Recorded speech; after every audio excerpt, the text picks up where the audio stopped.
Radio Show and the co-founder and executive director of Prager University, I have given this second question a lot of thought.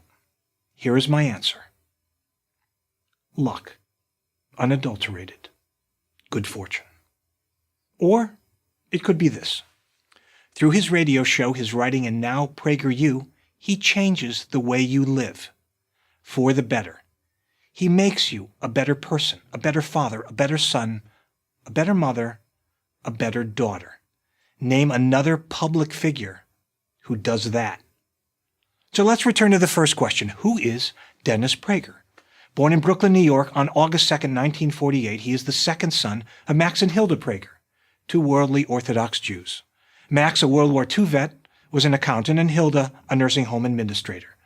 Both were movie star handsome. In fact, if the stars had been differently aligned, Hilda could have been an actress. She had the looks and the personality. Speaking of stars, Dennis's sign is Leo, which makes you want to believe in astrology. It's one of those little ironies that Dennis barely spoke a word until he was almost 4, but of course, once he started, he never stopped. He didn't like school. To keep himself from being bored, he learned to spell backwards. He was the class clown. He was sent to the principal's office so often, the secretary named a chair after him. He did the minimum amount of homework. In his case, this meant 0. In a class of 110 high school students, he graduated number 82. But he was always scrupulously ethical and honest. Cheating was rampant at the religious school he attended. He mounted a campaign against it. You'd think everyone would hate him for that, but they didn't.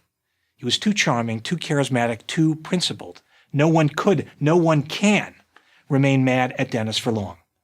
When he was a sophomore, Max and Hilda made a bold decision. The traditional parenting model clearly wasn't working, so they offered their second son a deal. He had to be at the Shabbat dinner table every Friday, but otherwise he was on his own. They gave him a modest allowance and set him loose.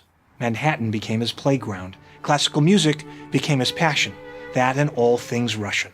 He studied them both on his own. That same sophomore year, he met his lifelong friend, Joseph Telushkin.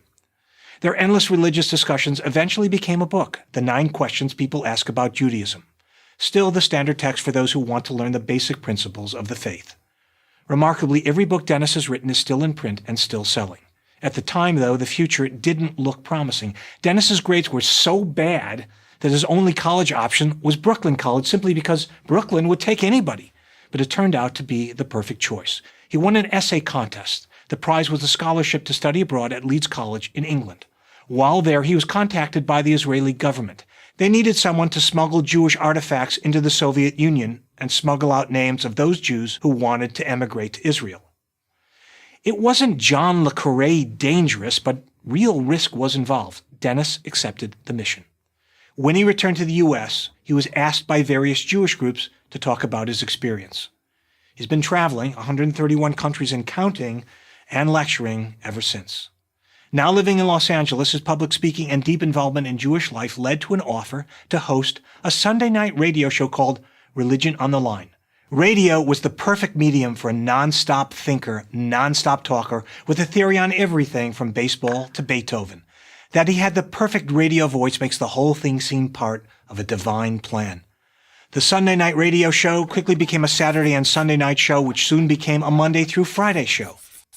Among Dennis's fans was Hollywood writer-director David Zucker of Airplane and Naked Gun fame. He had the idea for a sketch comedy about Dennis's ideas about goodness, but he needed someone to work with Dennis on the script.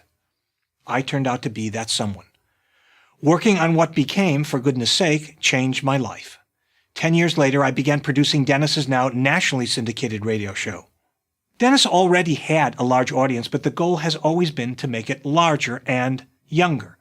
Because that's the future. It was from this thought that Prager University was born. An internet phenomenon, it has vastly expanded Dennis's reach both geographically and demographically.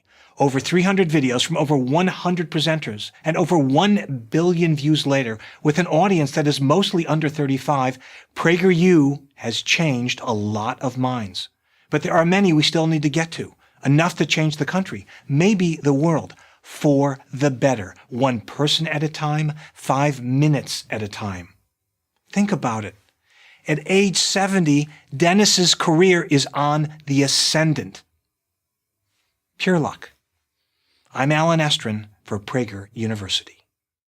Thank you for watching this video. To help keep PragerU videos free,